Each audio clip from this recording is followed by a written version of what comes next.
We're recording. We're good. We're all right. Okay. All right. All right. Welcome to the December 16th Housing and Community Development Committee. We do have a quorum, but we'll roll call in for the record, please. Chair Burns, I'm here. Councilmember Isles, Here. Corey King, Here. Trina Entemere, Here. Joanne Salome, Here. and Councilmember Rogers. Is on his way, but not here currently. Okay, we have a quorum. All right. Thank you. Next up, I see is public comment. So we have two public comment periods. One is our regular public comment period. The second, it will be our public input on the draft 2026 action plan and closing of the 30-day public comment period. We'll start with our regular public comment. Is there anyone that would like to participate? Yes, we have Tina Payton. Ms. Payton.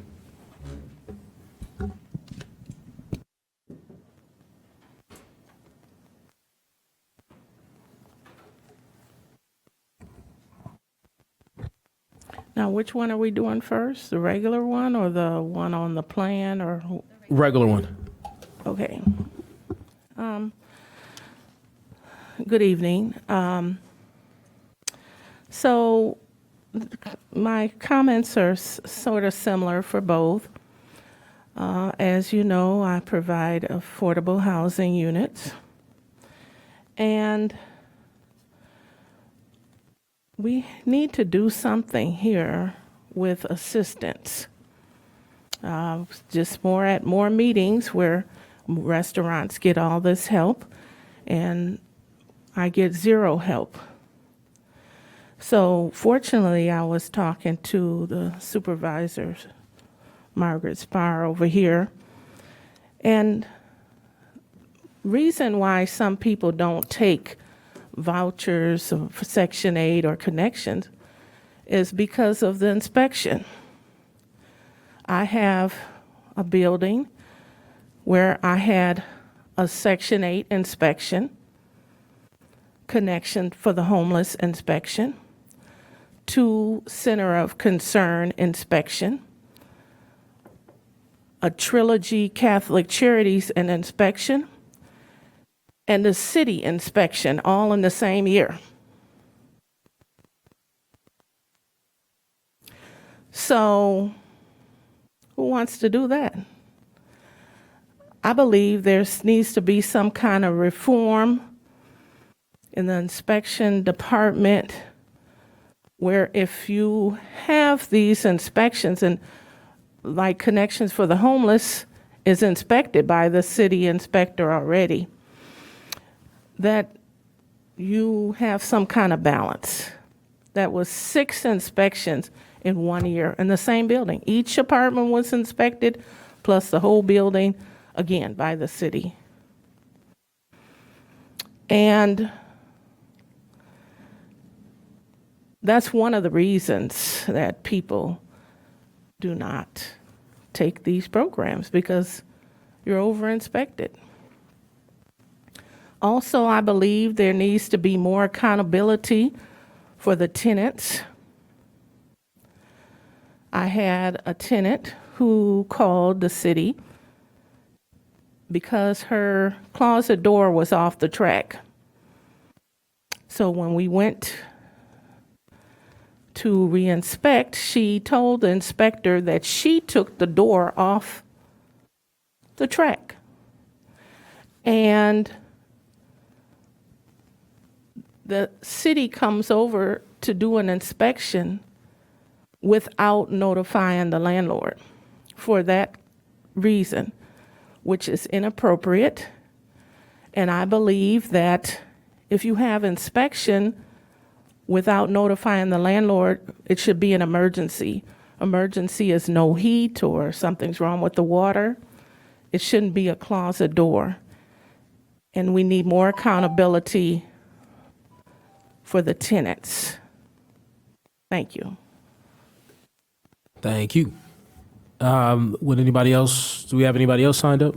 I don't believe we have anybody else for regular public comment, but do we have 2 people for the next? Okay, before We go to that. Anybody online or in person that would like to participate in a regular public comment period? Going once, going twice. Yes, please. Hi, my name's Jessica Trujillo. I'd like to step up to just bring to attention as a tenant that I work to pay my rent without earning equity in the building, and I disagree with the premise that there should be less accountability to property owners, especially when they're renting to people in maintaining their building. And if anything, as a tenant and the experiences that I've had, the city's been helpful in knowing that there is a process, that there can be inspections, and that landlords can be held accountable for the condition of the building, because I see it as that I work to pay for the property, and that is an income or what would you call it? Profit for a landlord to use towards maintenance, towards paying into the ownership of that building. I don't have a more eloquent way of saying it, but I've been thinking a lot about how many hours I put into generating enough income to pay rent to stay housed here. And I have reached out for assistance through different organizations and have received assistance. I've had a very traumatic experience with a different place I was living when it came to the inspection and actually the property management violating my tenant rights to be able to pass his inspection.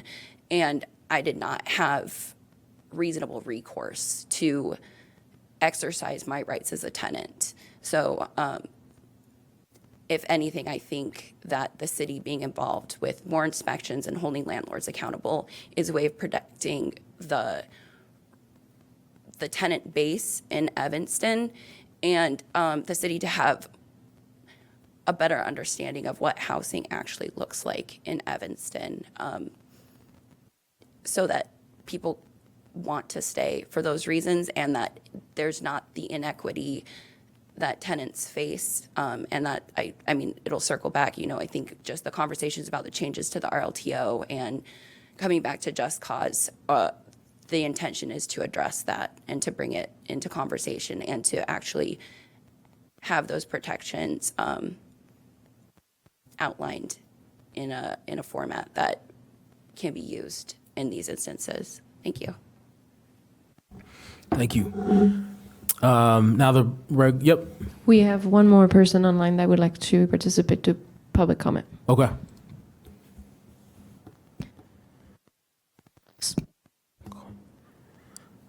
Carlos, are you with us? Yes, good evening. Good evening. I would like to support the comments of Mrs. Payton, but more important, I have two concerns about inspections. One, we never get a follow-up on the inspections. And two, there should be no inspections of any unit without notifying the landlord at first. I've had several concerns about renters who have destroyed the property, and the city wants to have me keep repairing. The only thing that I ask, I've done Section 8 before, the inspectors come in, they do a thorough inspection, and within 48 hours, they give you of all the things that they have recognized and notified for you to correct. I've never had a return from a city inspector, but yet the tenants can allow them to come in to my property without my permission. So any funding of these inspectors should not be continued until the whole program has been reformed. Thank you. Thank you. All right. So that closes our regular public comment period, and now we will start. We'll open it up. We'll open up our public input on the draft 2026 action plan and closing of the 30-day public comment period, starting with Ms. Payton.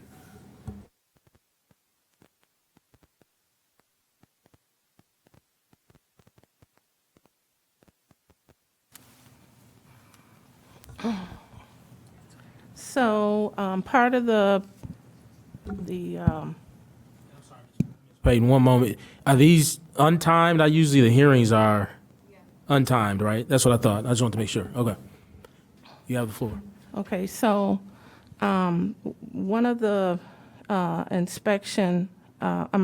of the, what you're approving tonight is the $200,000 grant for the inspection department.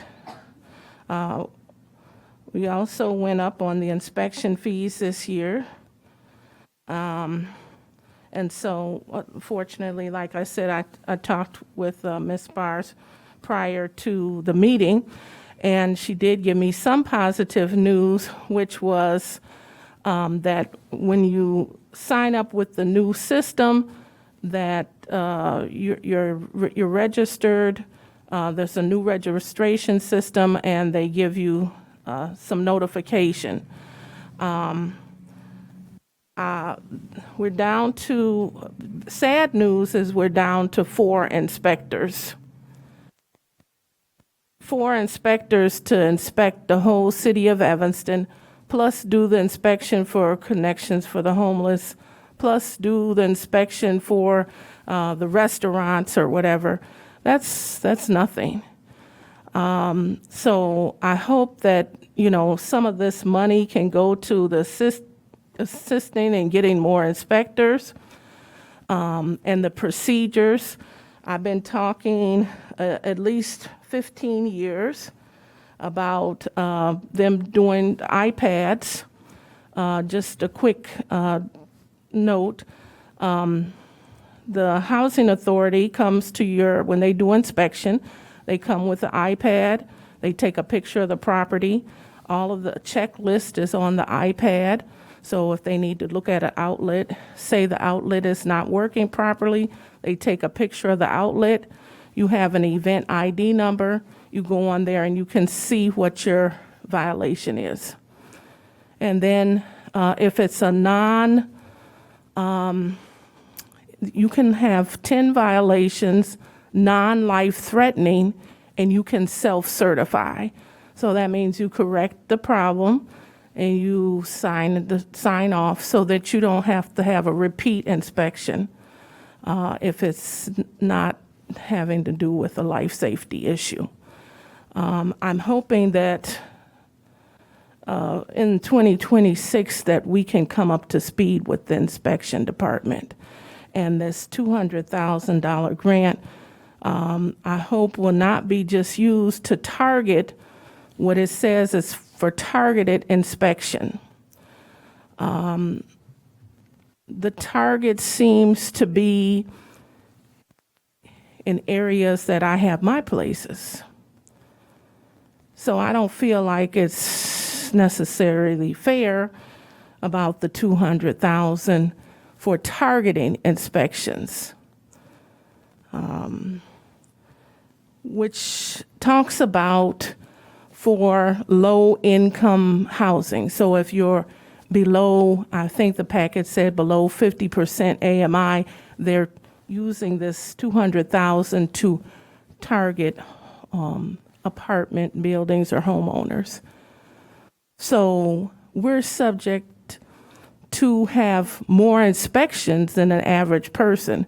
And with only four inspectors, you're not going to be inspecting everybody fairly. So I hope that this $200,000 will be improved inspection procedures, that we can have fair and equity in the procedures. And also, we used to have Rent Evanston. I hope that some of the money goes for Rent Evanston, and that would be the city would invite landlords to the meeting so they could talk about updated inspection procedures or the landlord-tenant ordinance and so forth. So I hope that this $200,000 that you're approving will go for more landlord communication between the inspection department. And I hope that it was coming up in the future that you will have more communication with the landlord. We don't want to have a bad relationship with the city. I mean, some of you know me for a long time, and we don't have a good relationship. And is this about cutting your nose off to spite the face? Or do we want to really house people that need help? And so I hope that we can overcome this. And so I hope that the 200,000 will be designated to improve the inspection procedure and not so much targeting landlords like myself. Thank you. Thank you. Do we have anyone else that would like to participate? So far, we don't have anybody else. I did have a comment from Carlos Sutton that was a written comment that stated they oppose any additional funding of inspectors. Okay. All right, unless we have anyone else that would like to participate, we will formally close the public input on the draft 2026 action plan and closing of the 30-day public comment period. And we'll continue our meeting. Second, yes. Thank you. All right, the period is now closed. Next up, we have approval of our minutes from November 18th. If someone can move those minutes for approval, please. I move to approve the minutes of the November 18th meeting. All right, is there a second? I'll second. It's been properly moved and seconded. Any changes? All right, hearing none. All those in favor say aye of approving the minutes. Aye. Any abstentions? Any nays? All right, we have approved minutes. Next up, under new business, if someone can move item A, please. Before we get to that, Mr. Chair, could you please add Yes. Councilmember Isles and myself to? Councilmember Isles is Okay. is added. We will add Councilmember Rogers, please, to the roll. Thank you for that reminder. Okay, somebody can move item A, please. Mr. Chair, I move item 6A, approval to recommend allocations by goal by percentage of the 2026 estimated federal grants, which includes the CDBG and the home grants. All right, it's been probably moved. Is there a second? Second. It has a second. And now discussion. We have a presentation. Yes, we do. Thank you. So I wanted to go over a few of the items that we're going to be discussing tonight and giving you some background. We talked about the allocation by goal by percentage at the last meeting. This is the last meeting of the year that is essentially getting us ready for the next year and the next year of grants. So as a reminder, in the HUD timeline and the action plan and consolidated plan process, we are where the red arrow is, December. We are looking for the committee to approve for recommendation to City Council the draft action plan, as well as other items that are in the agenda. That's based on grant estimates because we don't have the grants yet. And next year, once we have the actual grant amounts, we will update the plans based on the direction the HCDC committee gave us. Next slide, please. Okay, so as I was saying, first item that we're going to be discussing is the vote on allocation by percentage of the goals based on estimated grants. So really the only items we are voting on is the total percentage at the level of the goal. It's not the dollar amount, it's the percentage of the grants, of the total grants. And I'll go in more details once we're at that agenda item. Once that is completed, the committee will move to vote to recommend the actual document, the draft 2026 action plan that was provided in both the November and December packet, and that's an approval to recommend it to City Council. It will go to City Council once the final grants are released and once it's been updated. If there are any substantial changes, which we'll define a little further in the presentation, then of course it gets reposted and we come back to this committee. That's, as an example, something we did this year when we had to have the joint committee with social services because we got the emergency solutions grant that we did not expect. So that would be considered a substantial change. And then the last item, once those two items are voted on, is funding application for programs that are CDBG funded, that are continuing programs. We would need an approval by the committee in order to continue those programs as of January 1. So those are the key HUD items for tonight. Next slide, please. So when it comes to allocation by goals, by percentage of the grant, the reason why we're setting up this way, and that's a slide we discussed last month, is because we need a way to be able to get direction from HCDC, and we need to be able to keep the work moving forward, even though the final grant amounts may not be released until the middle of next year. This year, as an example, they were released, I think, May 14th. And we received the actual grants end of September. But we have to be able to continue the work. So by doing this and specifically looking at funding by percentage of goal, that allows us to get direction from your group as well as being able to move the work. And then once we get the final grants, we can update the dollar amounts. Now, that only works if there's no substantial change. If there's any changes that would make the goal more or less than 20% of what was originally intended, then that would be a substantial change, and we would repost and re-come back to HCDC and get public comment on this. If there's a new grant, as an example, we're not planning for emergency solutions grant. If that grant is a grant that we receive next year, we'd come back as well. So there's very specific rules. All the rules are posted, and we follow very specific policy and procedures around that. But if we get $100,000 less or more than expected, we would review and follow the allocation by goals that we've discussed and that you've approved tonight.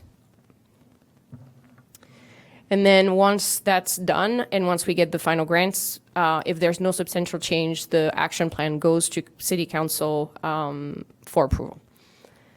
As far as the estimated funding that is in the plan for 2026 that you will be discussing and approving potentially tonight, as a reminder, we're talking about $1.690 million for CDBG. With program income of $81,000. For home, we're talking about $275,000 with program income of $25,000 and no emergency solutions grant. That is what staff projected for this plan. And then as far as the actual allocation by goals, so this here is showing a simplified version of the chart that was in your packet. The chart that was in your packet is the chart that we use on a very regular basis, but it has a little bit more details as far as what programs go under each goal. I did a simplified version here on this slide, so you really understood what you're voting on, and what you're voting on is the pink items. So affordable housing goal, the plan includes 46.4% of the total funding, including all grants, to be going to affordable housing activities. That includes both CDBG and home. Homelessness, it is 8.45%, and it includes home only for that goal.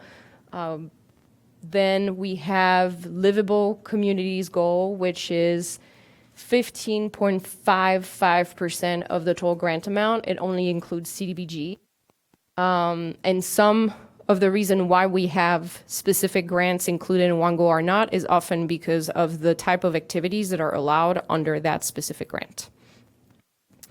So in this case, CDBG is the only grant, and that would be usually used for public improvements and public facilities improvement. And then we've got the public service goal, which as part of this consolidated plan that was approved, will be focused on housing-related public services activity to follow the needs assessment that we got from the community. There's a cap on the amount of public services funding that we can have. We're pretty much at the cap. The cap is 15% of the total CDBG grant. So the public service goal is at 12.1%, but that's because the total includes other grants.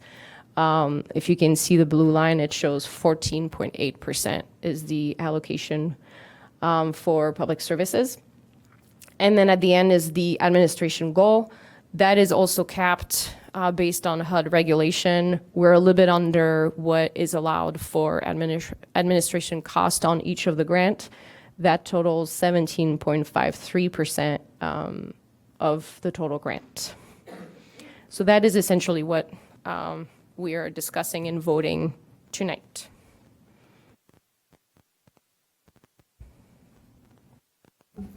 Any questions? Any questions? Does everybody understand what we're voting on? All right, I'm seeing head nods. So how do we feel about the percentages for each category? Good?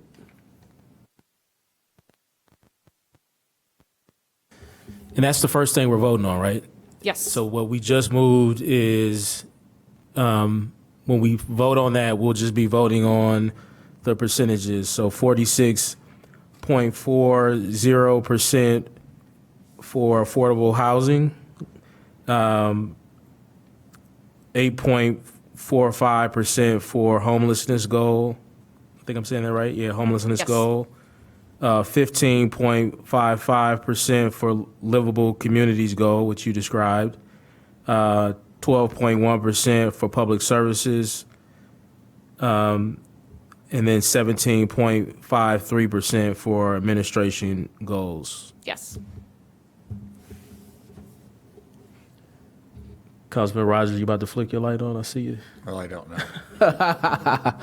Sure, I'll go ahead. And Go ask ahead. a You got the quick floor. question. So which of these are regulated by percentages? I know you mentioned a couple of them are the public Oh, service. you mean capped by HUD? Yeah, cap, I'm sorry, cap, not regulated. Public but- services and administration So are those are the capped. only two, so Yeah. those we couldn't really touch if we wanted to in terms of increasing No. and We, everything. particularly public services, we always historically have been at the max we possibly Right, can. right. Okay, thanks. Yep, Member King. Yep, I got you. I just have a question on the TBRA numbers. 23 actual is 169. 24 actual is 50,000? So I guess it- Yes. So back in 2024, I think is when we voted on this. There was a slowdown in the ability to spend at a time where the need was for mostly larger units and the cap on the rents was quite low. And so it was challenging for the organization to be able to locate units that would qualify and work. So we had a slowdown in spending.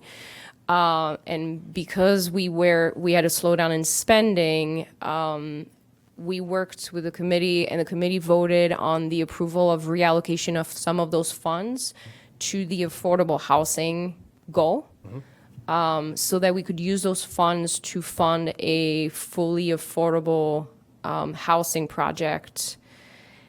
I'm going to try to remember at 1805 Church, I believe, which is going to start construction soon. So we could use the fund quicker while still have funding available for tenant-based rental assistance.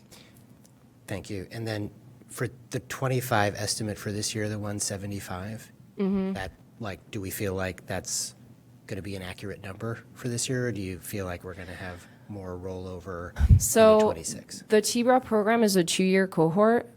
So we usually do 175 or more over a 2-year. So depending on the availability and the ability for the organization to match tenants to units, we might come a little under, but they've definitely picked up on the ability to find units. Okay, thanks. Yeah, Member Tamara. Hi. Hi.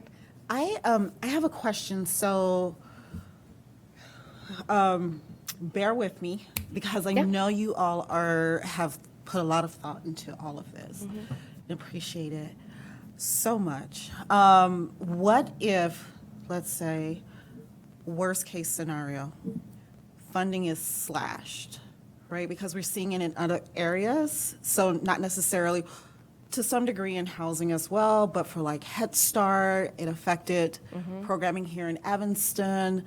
And it's still, and even though it is related because it's affecting the same populations. So let's say that there is a drastic cut in funding.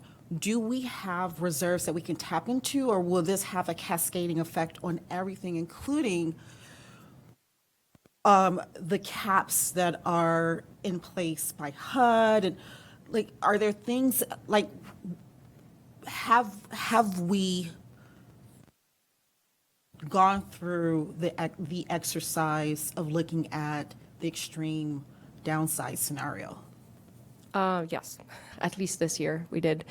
So I have multiple answers. Obviously, we don't know what will happen. Initially, with the 5-year consolidated plan, we had projected, I'm going to talk specifically about CDBG because that's the bulk of our funding. We were projecting a 20% cut to kind of get ahead of potential funding cut.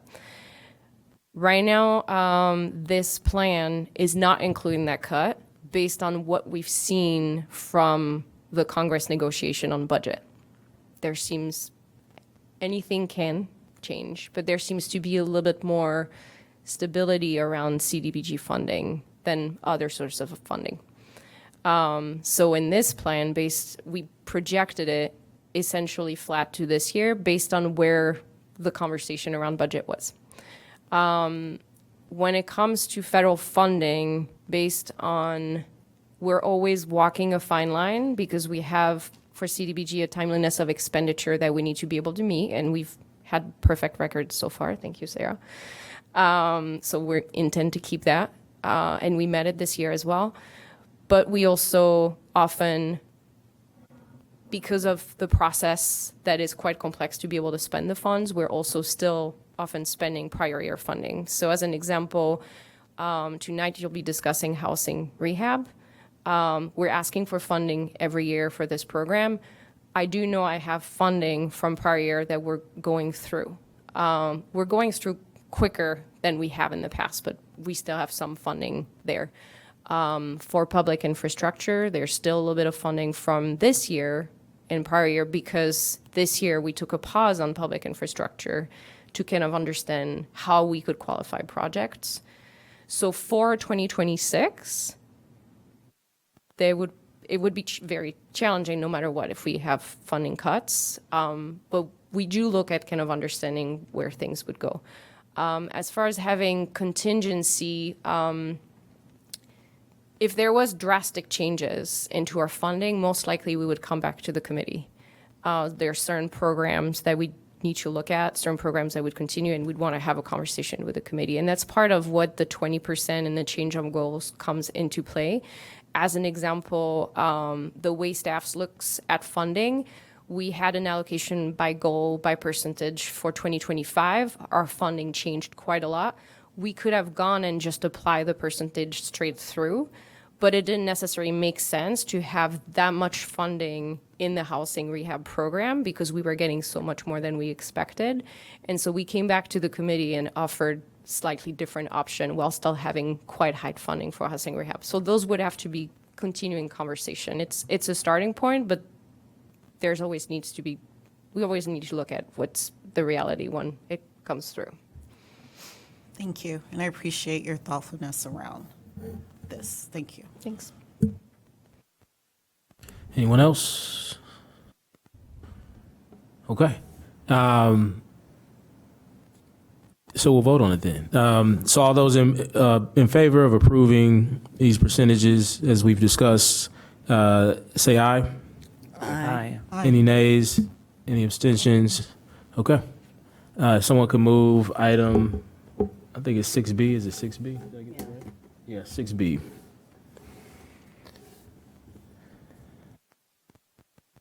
Mr. Chair, I move item 6B, discussion and vote to recommend approval of the draft 2026 action plan to the City Council following receipt of the 2026 grant amounts. All right, it's been properly moved. Is there a second? I'll second. And seconded. Okay. So I don't have necessarily a presentation on the action plan. We've discussed it a couple times already at this committee. It's extremely similar to the consolidated plan, the 5-year plan that, and the action plan that we had this year. As far as the content and direction, we've had lengthy conversation around which direction the committee wanted to go in the next 5 years, and we're essentially following that thread for this action plan. So yeah, at this point, it's an opportunity for committee members to discuss or ask any follow-up question before approving the actual document. All right. Recommend to City Council.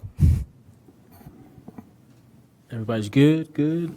All right. All those in favor, say aye. Aye. Any nays? Any abstentions? All right. So we've approved A and B. Now on to 6C. If someone can move 6C, please.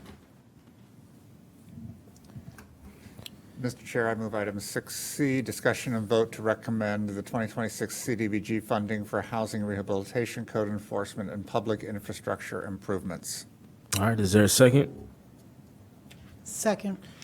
All right. It's been probably moved and seconded. And you have a presentation for this one? Yes. All right. So for now that the plan has been approved to recommended for approval, as well as the goals, we're now moving into the part where we're discussing the continuing programs that are CDBG funded, so they can continue work as of January 1. So those 3 programs are the Housing Rehabilitation Program, the CDBG funded part of the Code Enforcement Program, and the Public Infrastructure Projects. So the first item is going to be housing rehabilitation. So the Housing Rehabilitation Program is a collaboration between the City of Evanston and Community Partners for Affordable Housing. We have Amy Kaufman here tonight to be answering any question about the program. I'm just going to do a quick overview, quick reminder for everybody. This is a program that the city has been running for many years. It's a collaboration, as I mentioned. Through this collaboration with SEPA, we have access to additional sources of funding that are through IDA, essentially, which is shown in the budget. $140,000 of this year's budget that would fund rehabilitation would be coming from potential IDA funding. And essentially what the role of SEPA in this program is the construction management and coordination, as well as the income certification for our residents. The City of Evanston is still the entry point for the program. The city manages the wait list for the program, but then once people are deemed eligible and next on the list, they work with SEPA for all income certification. This has been quite helpful as far as separating the kind of documents we receive. That way residents can work directly with this, with SEPA and provide their documents to SEPA. The city also does the loan management part of the program. As far as the program itself, it is focused on life safety and code violation repairs. We're not talking about beautification, upgraded kitchens, or flooring. It's really critical repairs. It's in the form of a 0% deferred loan that would essentially be repaid at the time the owner sells the property, does a title transfer, change occupancy as an example to rental. They would have to repay the loan. The property value is capped at $540,000 for single family and $252,000 for condo. That may get updated. We usually use the Cook County Assessor's report around Evanston, so that may get updated in the future as we get updated information on this. There's an income eligibility following CDBG regulation, which is the household needs to be 80% at or below 80% area median income to qualify for this funding. And then the maximum loan is currently $50,000 for single family and $20,000 for condo. We're going to keep it at this level probably this year, but we're we might start looking at increasing that amount as we see construction cost increasing quite a bit. This amount hasn't changed for quite a bit. So we're evaluating this for the future. Household can sign up by contacting the city through 311 and through our housing rehab specialists. They fill a pre-application to get added to the wait list. Now, we do for this program have the goal to have an application in 2026 for multifamily rental buildings as well. And that we're hoping to roll that out in the spring, summer. The funding request is up to $661,000 of CDBG funding. That includes rehabilitation specifically, as well as program management cost and staff cost. The total funding for the program, which was in the application, is in the area of $1.6 million. As I said, we do have funding from prior years.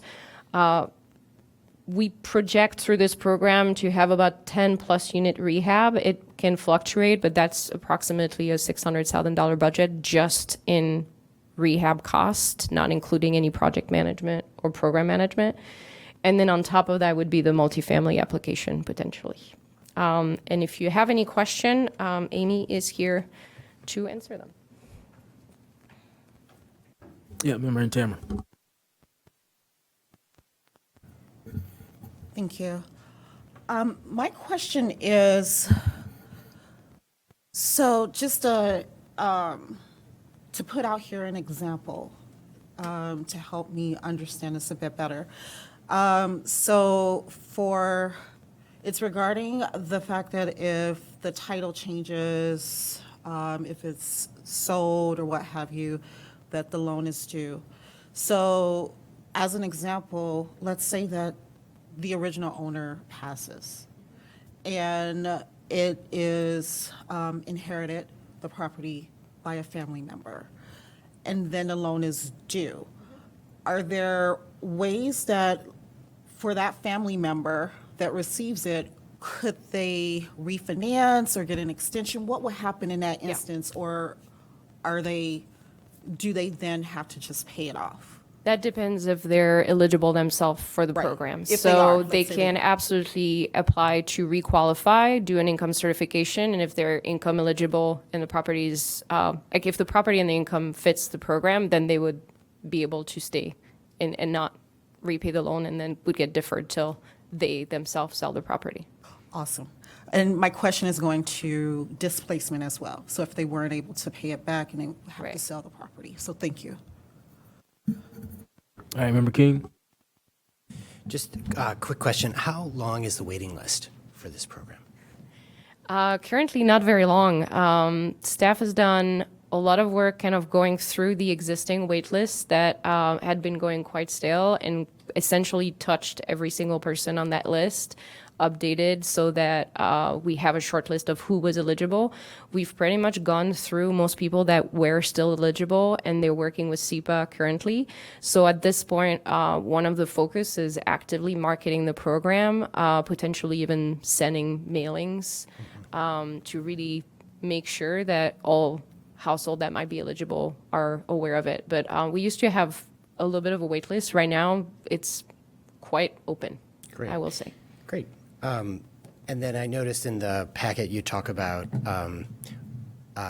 opening it up to rental multifamily housing. You have 10 projects that you anticipate through this. Is that, I'm assuming that of those 10 projects right now, none of those are rental properties? It depends. Currently, it's single family and 2 flats. So sometimes it may be a 2 flat where the owner qualifies. Sometimes it's the tenant that qualifies. But the vast majority is home ownership. And that's why we wanted to also open it up to multifamily. The program would work quite a bit differently for multifamily. It'd be one open application with an opening time and closing time. And obviously, there will be similar requirement as far as making sure it benefits the target population. Great. Thanks. Councilmember Rogers. Yeah, just to follow up on that a little bit. So how would that work going multifamily? Because obviously this is a finite pool of money. And if you're doing a condo, you obviously have an owner of the condominium, you have an owner of a single-family home. How would this work in a rental situation where, would it be the landlord themselves, and would it qualify for like 1 unit, 5 units? How does that work? Sure. So we actually have an example. We did one in the past, in the recent past. So the way it works is, yes, the landlord is the one, the property owner is the one applying. 51% of the units have to be rented to income eligible tenants. So that means, as an example, in a building of 10 units, we need to have at least 6 that are income eligible. So at that point, the tenants have to be willing to provide their income and get income certified. And we usually, when we talk about multifamily rehab, we're usually not talking about interior rehab. We're talking about roofs, equipment, HVAC, furnace, like large projects that are kind of, but we're not going into like, or we're upgrading this bathroom or things like that. Yeah. All right. One thing I need to get clear, because I think I've been telling people that if it stays in the family, especially if it goes to an heir, a child, that that the loan wouldn't be due, but that's only if they qualify for the program. Yeah. Okay, that's important. I'm glad that that was clarified this evening for me. Secondly, you mentioned it, so we've done multifamily before, right? Yeah, we've done multifamily before, but Not it even was just in the one-off. recent past, but even in the distant past, Yeah. we did multifamily, right? In the past, the committee had a direction to focus specifically on home ownership. And so we did multifamily rental, but very much as one-off, and they would come to the committee as a one-off application. Okay. What we're hoping to do, and based on the data that we got from our 5-year community needs assessment to get the comp plan written, essentially, is that we're very aware that a good chunk of low moderate income people in Evanston are renting, and we want to make sure that CDBG funding is benefiting those households. So what we're hoping to have is a program.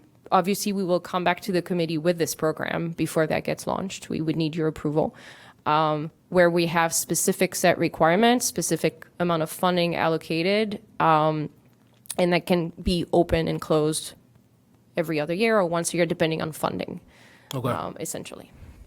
And I guess, why are we treating it differently than we would just a single-family homeowner? Well, there's a lot more, like we need to build the program. The program doesn't currently exist, so there's that. Also, there's a certain level of demand. We need to be able to understand where that lands with the first application. There is a potential in the future of having a broader program or having it open year-round or anything like that, but we have to have some understing of. And is it that there are more moving parts when it comes Yeah. to, okay, so that's why It's we very need a little bit intensive. more time to develop it, and we'll want an open and closed period for that reason. Okay. Yeah, I mean, if you think about it, on a multifamily building, it's potentially 25 household to income certify for one project. Yeah. And to coordinate, that's a lot of work for SEPA. Yeah. What I did want to say, especially based on one of the public comments we received tonight, but we received this before, is that I think from talking not only to for just property owners in general, both owner occupied and then those who rent it out, I think one of the issues that some people have with this program is there's a lien on the property, correct? So it's either the lien on the property or it's the fact that they got to pay it back at all. So if somebody will say, well, you're approving grants for restaurants, for example, and you're not requiring them to pay it back. They'll use that as an example to say, well, over here it's a grant, they don't have to pay anything back, and then over here, although it's no interest, I still have to pay it back. And then, as I said, it's the lien. So I wanted to be clear, because as you hear things in public comment, I want you to know exactly what would need to change to satisfy some of those voices. And I think it's removing the lien, and I think it's recognizing property owners as business owners in the same way we recognize restaurant owners as one example, and allowing and structuring these programs as grants and not only loans. So I think those are some of the things I've heard. And I guess to that point, how much in loans do we have out there? Do we know that dollar amount? I do not have that dollar amount on hand. I might be able to find it for the next couple meetings. How often do we get updates about this program, or do we get a regular update? Usually yearly. Okay. Yeah. It's probably worth, if the committee agrees, just getting a more regular update about this program, because I was thinking about it as we were going over it. I don't know enough about what happens on a regular basis. I think I would personally like to know. I think the committee would benefit from that. I'll let staff decide how regular it needs to be, but I think probably annual is not enough. But that'd be one of the questions I think we should track, is just how much do we have out in loans. The next thing is so right now, if you can remind me, so we have, how much is in the program still, dollars do we have in the program that's we can use? Roughly? So there's a rough budget of $1.6 million, but that includes funding. There's about $140,000 of that's from IDA. And that's what I wanted to break out, because it seems like there's three buckets. So we got IDA money, that's about 140, and then the rollover, or whatever you want to call it, just whatever is in the city fund or accounts right now. How much is that? The rollover is I'm just going to go look at my chart. So right now we've got $1.3 million, but that includes 2026 funding. Yeah. Which is quite a lot. It's almost half of that. That includes what we just approved, or what we were You will. discussing Right. now, yeah. And then there's But how much is that? Is the city, how much did we already have, and how much is the new funding? I guess if new it's funding is 600 and 600, okay, yeah. It's 580 of entitlement and it's 81 of programming. So yeah, it's 661, Okay, 61 cool. All right. essentially. And then there's roughly $67,000 that's from reprogram income. So it's repayment of previous loans. Now that amount used to be much higher, but this is what we're spending first on construction. Yep. So it's been going down over time. And as that we'll probably run out this year, we'll start using the entitlement funds. You've mentioned the idea of potentially moving to not a deferred loan, but like something where it's forgivable. Yeah. We've looked at that in the past. It's possible. The downside is, as you've seen in the estimated grants, we get program income and benefit from that program income being repaid into the program, so it's sustainable. So essentially, in the very short term, it may not have a large impact, but it will have, over the next 5 or 10 years, a pretty big impact on the sustainability of the program. We just simply won't be able to do as much. Yeah. So it's a question of whether we are choosing to help very, very few people or have the ability to kind of sustain the program a little bit more. And Yeah. it's not an easy question. That's something that we kind of discuss every so often. But so far, the direction has been to try to keep the program as sustainable as possible, especially in the light of potential reduction in CDBG funding in the future. Yeah.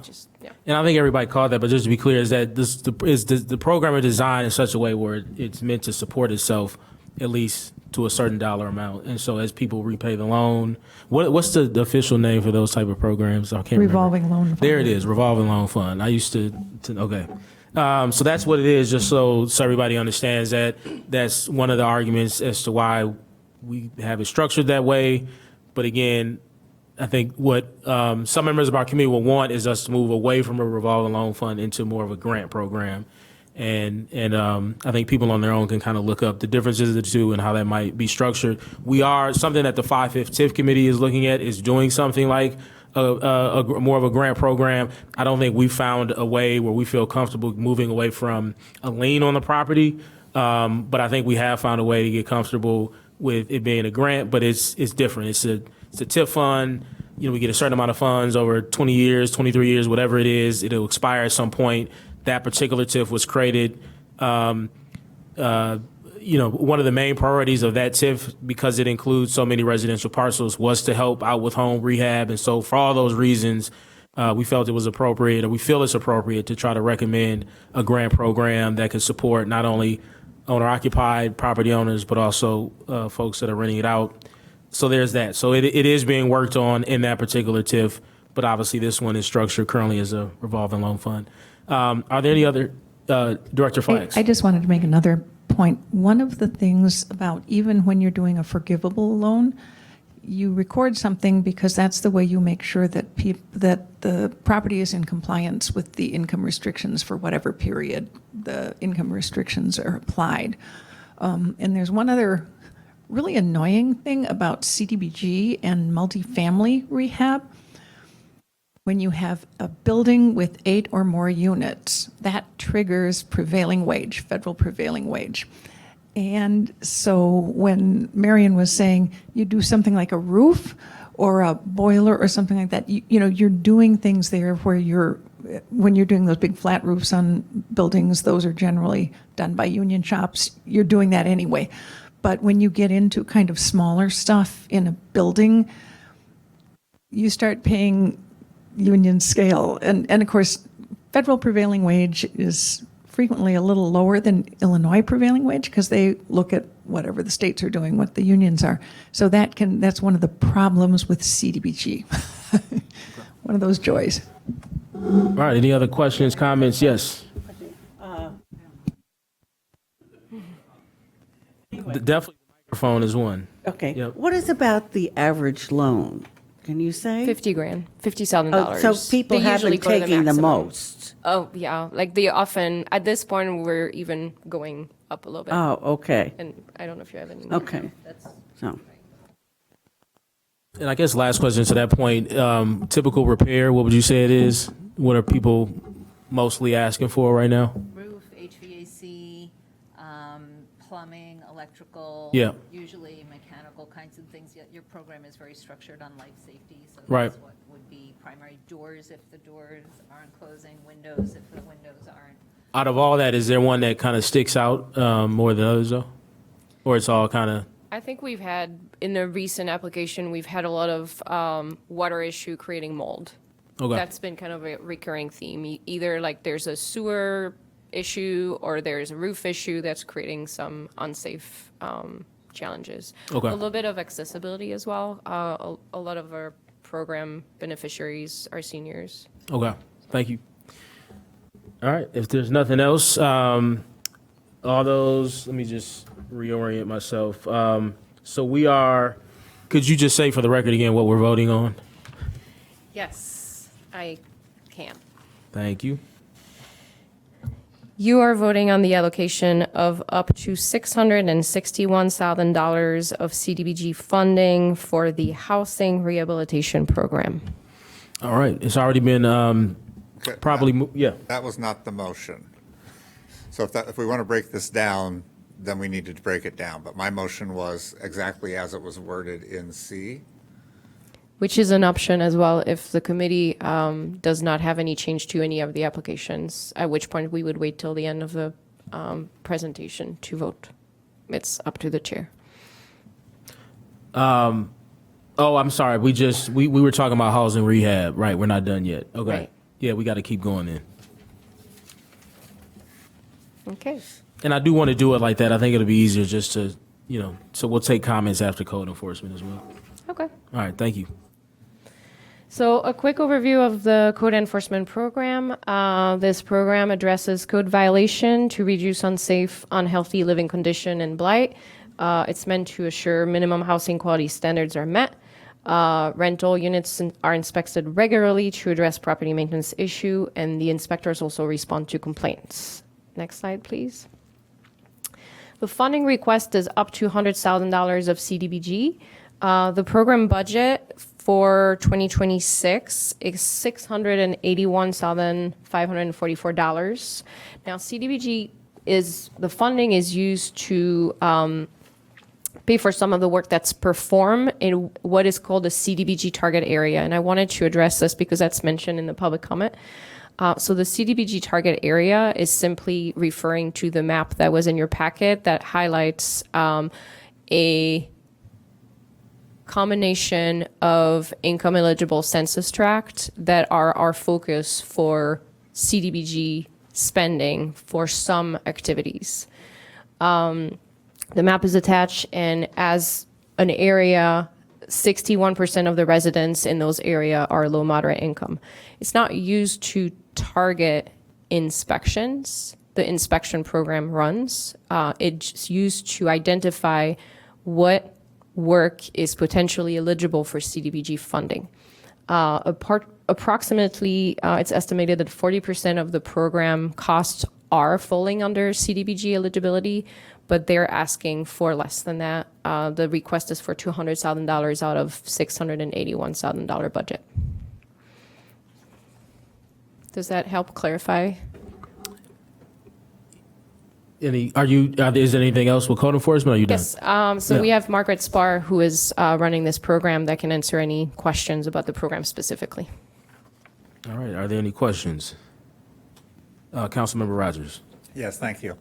I realize the program is kind of targeting the low-income areas. That's what it's designed to do, based on using the CDBG numbers. How many inspections do we regularly do? Like, what's the workload for an inspector on a typical workday? Are they doing 5 inspections, 3 inspections? Well, it depends. So we have roughly 2,300 rental properties overall, and about 15,000 rental units that the inspectors go in on a 3 to 5 year basis. So they don't do inspections at the same property annually. Right now, we're doing about 3,500 inspections a year between the 4 inspectors for rentals. That number can be higher based on 311 complaints.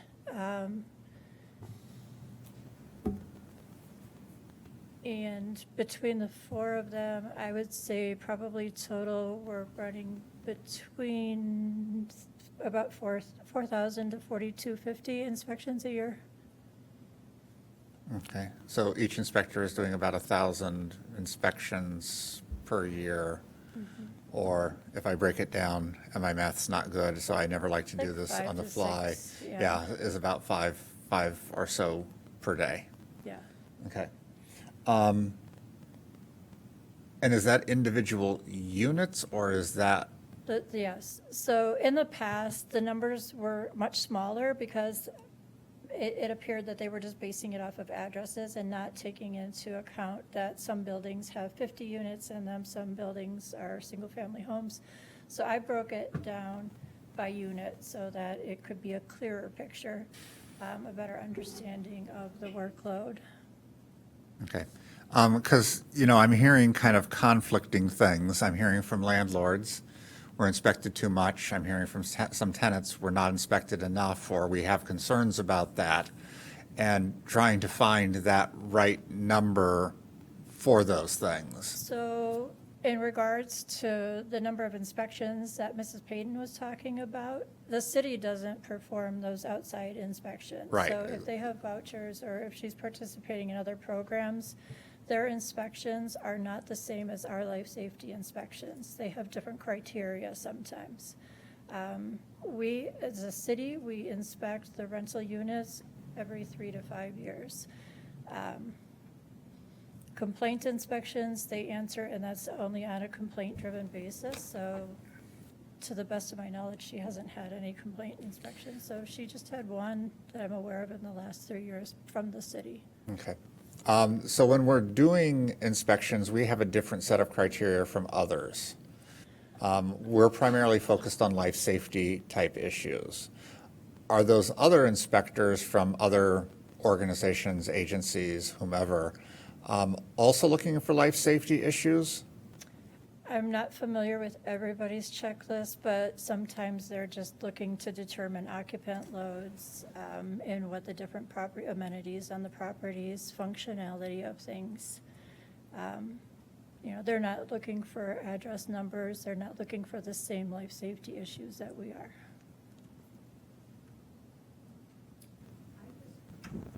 Want to add a comment that all of the different rent assistance programs have their required inspections. Right.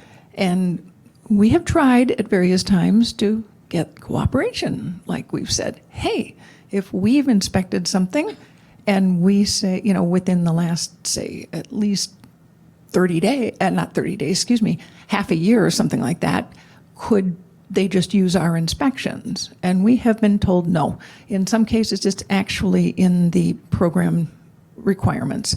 And actually, even for our home TBRA, our tenant-based rental assistance, we have to inspect those every year. Now, it doesn't give us any leeway. So that is something that is a difficulty of accepting rent assistance people, but it is not something we've been able to win with HUD or anybody else. Yeah, I mean, it just seems weird that we're having 3, 4 agencies making inspections, and everybody's not looking for the same thing, and therefore we're putting it sort of an increased Burden. well, it is an headache. increased burden, Yeah, it and is. with limited resources that we have of 4 inspectors from ourselves, if somebody else is inspecting that building 3 times and we're the 4th person in, that doesn't seem like a smart use of our resources. Yes, but we've also had some unfortunate situations where we've had to take tenants out of some of the buildings that have been inspected by some of those external inspectors. We Yeah. had raw sewage running across the floor in one. It's not a perfect world. Yeah, their definitions of a legal unit sometimes differ from the city's requirements for a legal unit. And the other thing too, Connections does request their inspections through us. So if we do a Connections inspection, we also use that as their rental inspection, so we're not going out 2 times for that. So how many people do we have who are inspecting, how many different agencies, groups, whatever, do we have who are inspecting a building potentially? I don't know that we know. The Housing Authority has a contractor. I don't know what some of the other sources of funding, what services they use, if they're the same or different. But pretty much anybody who is working with one of the continuum of care providers that provides rent assistance, it isn't anybody's choice. It's wherever the funding comes from, which is what determines who inspects it. Okay. I mean, it seems like just a bad program. It is. It's the same problem we have when we're doing things like doing building inspections when we're building a building and we have IDA coming to do inspections and we're doing it's. And this. I wish I could solve those problems. Yeah, but I mean, as we look to try to provide affordable housing, this is, in my opinion, a barrier to helping provide that affordable housing, because now people have to be inspected by, how many groups could you possibly be inspected by if you're doing a Section H voucher program? Well, Section 8 is one. It's the Housing Authority. Right. I don't know enough about some of the other organizations that may be placing people in Evanston. Catholic Charities, for example, I believe is still placing people.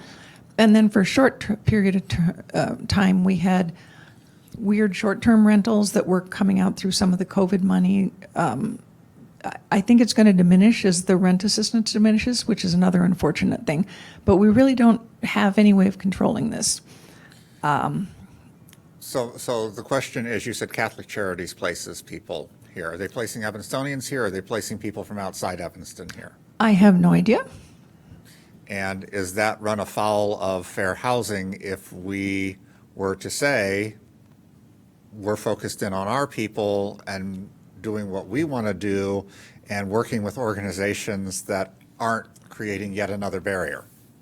Well, denying somebody from putting somebody who isn't an Evanstonian in housing in Evanston would be a violation of fair housing, absolutely. Even if we wanted to put an inspection program in that they have to follow our inspection and accept our inspection?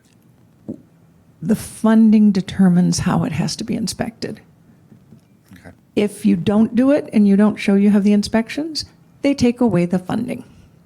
Yeah, I wish I could the solve the other this. option is we make so many things that so many people have to jump through so many hoops that we don't get affordable housing. So I am painfully aware of yeah, that. so I mean, I'm just trying to figure this out and make sense of it, because it's not. I understand different funding, everything like that, but it also is just very cumbersome on a small landlord who is providing the housing that we say we need the most, or at least one that we desperately need, not maybe the most, but one that we desperately need. So I'm just trying to figure out how do we, if we can't control anybody else, how do we lessen our impact? Can we? Well, as Margaret said, if we have inspected a unit and the unit is then going to be filled by somebody with a, some kind of assistance that we provide, we can say, no, they've just been inspected very recently and we don't do a reinspection. We can count that inspection because we have a routine inspection. We aren't the primary provider of inspections overall, although actually I don't know what our own general assistance requires for inspections, for example. That's run complete. We do those, okay. Yeah. But, and I would be quite certain that when we're doing those, if we've done a building inspection, we just inspect the unit. Mm-hmm. Yes. Yeah, so we do try to, some of the others I may think not for be able to do example, that. for clarification, we don't have 6 different entities potentially inspecting one unit. If she has a tenant that has a voucher from Connections, the city would be the only one doing that inspection. If she has somebody from HAC may do their inspection before they place the person, and we do our inspection, but she doesn't have other entities coming in. Most tenants only get assistance from one party. So they have just maybe one outside inspection besides the city inspection. How frequently they do theirs, I'm not aware of, but for us, we do ours every 3 to 5 years. Yeah, but if I mean, obviously, you have different people potentially with different sources of income living in the same building.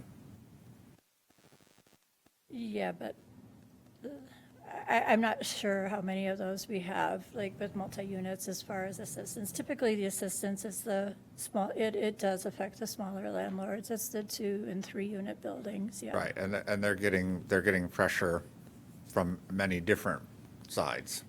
Yeah, so Connections right now will just check with us. Our general assistants will also reach out to me to see if they've had an inspection in the last year. If I say yes, then they just take that inspection and move along. They don't require any more inspections. So they'll use the city's inspection in place of, or for their to meet their requirements. Okay. All right. Member Intamer. Just to get additional clarification to build on this, but from the tenant's perspective, so then does the city, because it sounds like our standards are higher overall for the units that we inspect, and so it is evident when it comes to, or it seems easier to see that when it comes to CDBG target area inspections that are done there. So for properties that are outside of that, let's say for like the properties that have set-asides, does the city go in and inspect those as well. So regardless of geography, as long as it's across Evanston and the household meets the requirements, Yeah. they can get this level of inspection. Yeah, so all that targeted area means is that CDBG $200,000 funding is, for so the inspectors, if the property they inspected is in a CDBG area, they have to quantify, they have to track their time for the city to be reimbursed. That's the only difference. Otherwise, every rental property in town has the same 3 to 5 year cycle. Every property in town has to meet the same requirements, regardless of whether it's a rental or owner occupied. Everybody meets the same codes. The targeted area is just a definition for the inspectors to account for their time spent in those areas for us to draw off of that funding. Awesome. Thank you so much for that clarification. Thank you. On the first question, it seems like there's that there's two parts of it. There's on one end, we can't, I think what I'm hearing is we can't, if Connection says in order to support somebody in a particular unit, the property has to be inspected, had to be inspected in the last year, we can't change that. We can go to them and say, hey, can you say 2 years instead of 1 year? But that's a conversation I guess somebody would have to have with Connections. But right now, their policy, if it says in the last year, that's what their policy is. On the other end, I think what's also happening with more like with HAC, like I wouldn't want to rely on their inspections. And I think Director Flax may have made a comment to that. There's so many times where I'm working with a tenant who's with a program and there's a violation that's cited and they had an inspection a few months ago.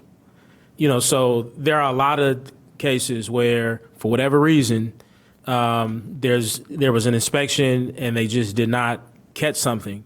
And then a few months later, I'm getting a call from a tenant who has an issue, a big issue.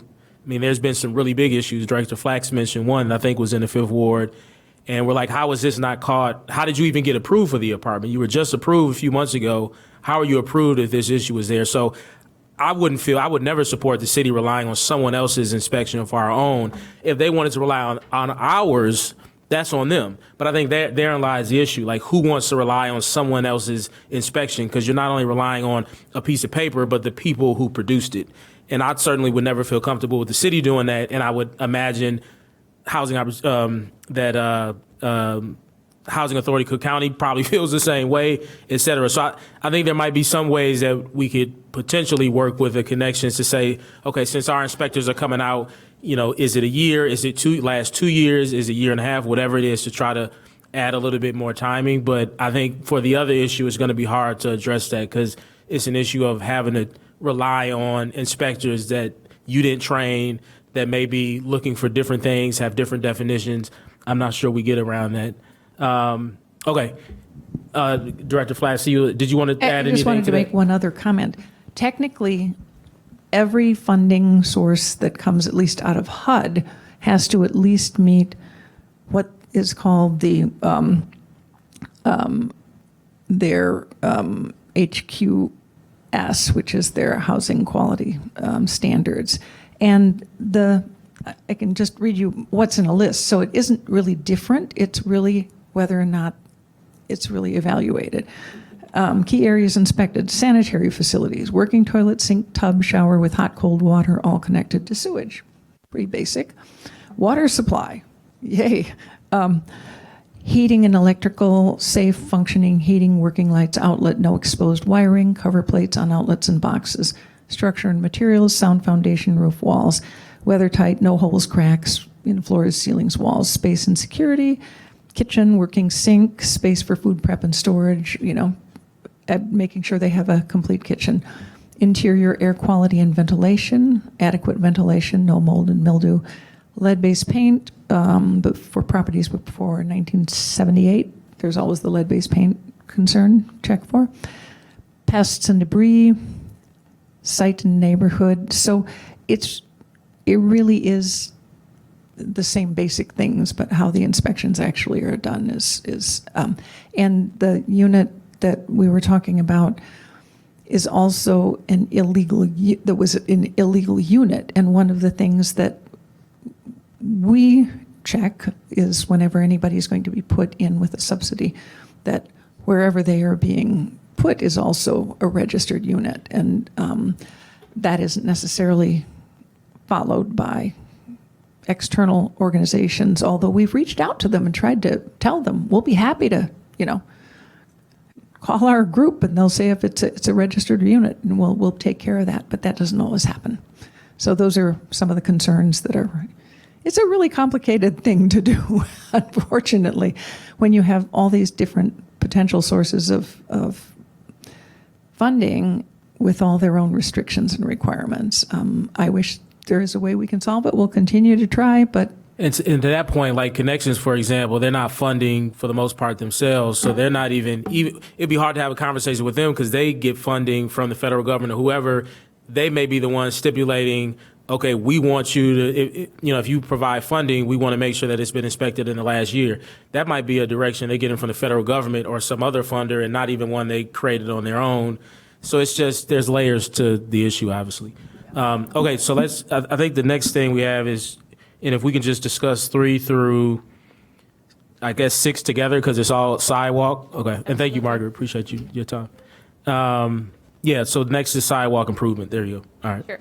So we're talking about the public infrastructure project that are have a funding request from the Public Works team to be CDBG funded. So if you remember when we started the 5-year plan in 2025, the committee elected to not have any public infrastructure projects for 2025.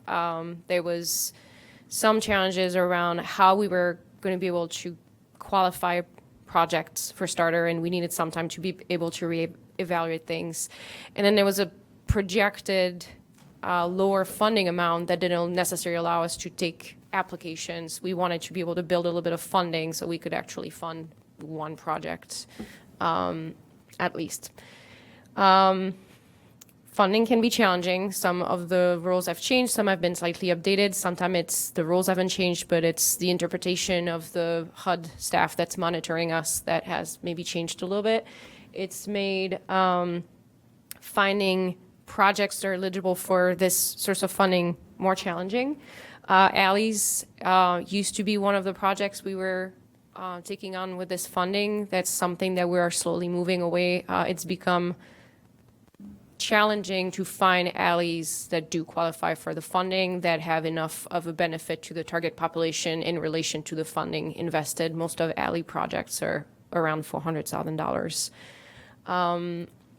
However, one of the great benefit of using funding for public infrastructure, particularly CDBG funding, is A, benefit to the community, but B, the other part is it provides us a steady, reliable way to expend a certain amount of funding to be able to make sure we meet our timeliness of expenditure, which can be very tricky to do, particularly in a year like this year when we got funding in September and needed to make sure we had everything expended by November 1. Not everything, but a good chunk of it, so we met the threshold. With that said, the Public Works team has provided 4 application requests that are totaling up to $600,000. Each are up to $150,000. And on the next slide, I believe there is a map of where those projects are located. So if you can see, I don't know if this is going to work. Nope. There's the pink little dashes here and in the south part, which are the sidewalk gap infill project. And then there are 2 projects of sidewalk improvements in Dodge Avenue and Ridge Avenue. And we have Bridget Nash here to answer any specifics on those actual projects. Yeah, Bridget, if you could just explain, because I had asked you before the meeting started, how the Public Works team selected these sidewalks. As I think we've discussed at previous meetings, the city has moved away from the 50-50 sidewalk program.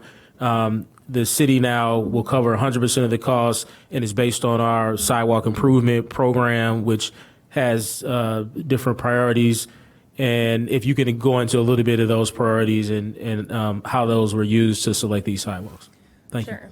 So the city adopted the sidewalk and sidewalk gap infill improvement program in 2022. And so the program prioritizes improvements in 7 phases. And we're currently in phase 1 of that program, which focuses on school walk routes and senior living facilities.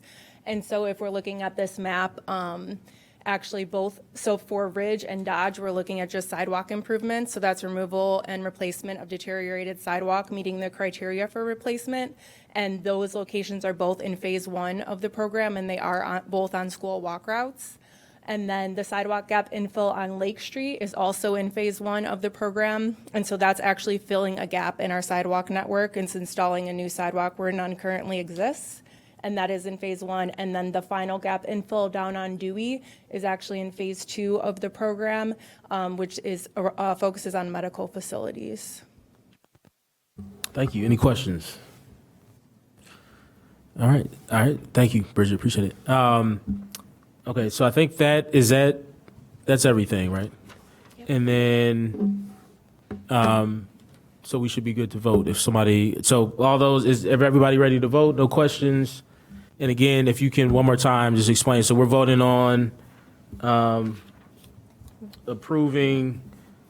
So the vote now will be to approve all of those the expenditures we just went over. So it is discussion and vote to recommend the 2026 CDBG funding for housing rehabilitation in the amount of up to $661,000, code enforcement in the amount of up to $100,000, and public infrastructure improvements. Did you say 100 or 200,000 for code? $200,000. Okay. I'm sorry. No, you good. Misspoke. And then public infrastructure improvement totaling up to $600,000 to include the Lake, Dewey, Ridge Avenue, and Dodge Avenue sidewalk projects. They're each up to $150,000 each. Sorry. All right. Councilman Rogers. I would like to amend that code enforcement be pulled from that. I still have some more questions before council, and so I don't want to vote in favor of that one quite yet. Oh, you just want to separate that out? So Okay. I move that code inspection be separated from the original amendment that I made. Okay. You want to? I'm trying to see the best way to handle this. You made the motion, right? I made the motion. If you want to just withdraw then and then just make a new motion, however you want to make it. Okay. So I withdraw my previous motion and move discussion and vote on recommended 2026 CDBG funding for housing rehabilitation and public infrastructure improvements. Okay. And I'll have a second motion. Is there a second? I'll second. All right. It's been moved and seconded. We've already discussed this, obviously, so we'll take a vote. This is the one you want. Yes. All those in favor say aye. Aye. Aye. Any nays? Sorry. I have a question. If we separate these items, does that affect, what implications does it have for the application itself and submitting it in order to get funding? So since we started the roll call, I want to finish, but then we can answer that question, and if we need to do anything to it afterwards, we can. No, you're good. It's just I try to follow that thing because I always bring it up at council. So we're going to finish it. So then all those in. Well, actually, let's do a roll call on this just in case you want to vote no because of your question. So let's do a roll call, please. Chair Burns, Aye. Councilmember Isles, Aye. Councilmember Rogers, Aye. Corey King, Aye. Trina and Tamara,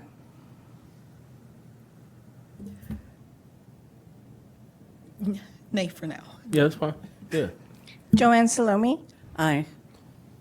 Okay, so that is approved. And then let's get your question answered, though. So the question was, if this does not get approved by the committee, what happens? Or if we split the vote, what happened?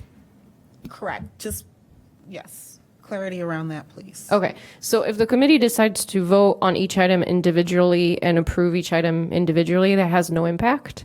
If the committee decides to hold one of those applications for some reason, that would have pretty major implication because that would mean we wouldn't necessarily be able to continue the program as January 1. So CDBG funding could be at risk. And I think Councilman Rogers is saying like you just don't want to vote on one of these yet. You're going to probably vote no on one of these for now. I want to vote no on one of them tonight, Yeah. but that doesn't mean when it comes to council, I Yeah. intend to vote no on it. I just have some more questions involved there. So it'll probably get approved out of here. He just wanted to separate it because he didn't feel comfortable voting aye on, I think, on code enforcement, number, wherever it is, number 2 in this list. All right, so if somebody else then can make a motion to move then approval of the code enforcement, which again is number 2 on this list. It says up to 200,000. And I prefer it be somebody that plans to vote on it, aye on it. If somebody can move So that. moved. All right, it's been moved. Is there a second? Second. All right, it's been moved and seconded, and we'll do a roll call on this one as well.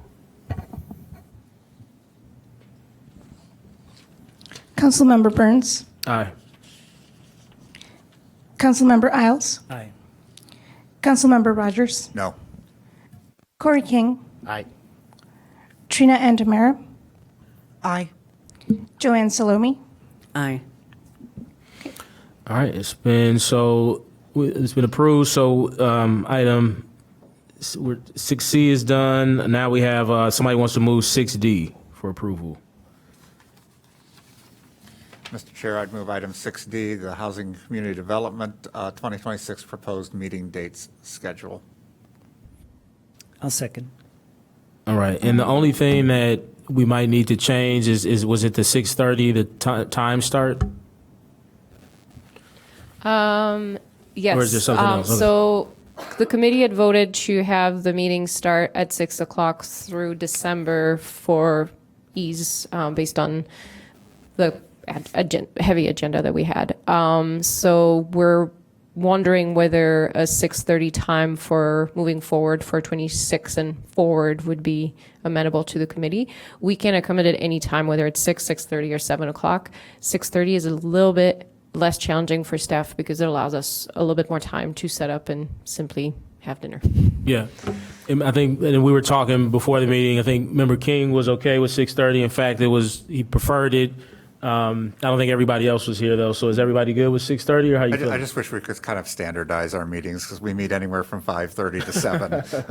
And it's like I always have to remember which meeting, which committee, which night, everything. Well, if we can send out, I don't know if we do this, but if we can send out the Google invite. We do. Yeah, we do that? Okay, good. It's, All right. it's just me keeping it up here instead of in here. Yeah, no, I hear you. I have to work until varying hours. Yeah, So it's yeah. like, do I have to rush home or not? Yeah. But 6:30 is fine with everybody. Okay, so we'll so do we probably need to make an amendment to say 6:30 or what do you?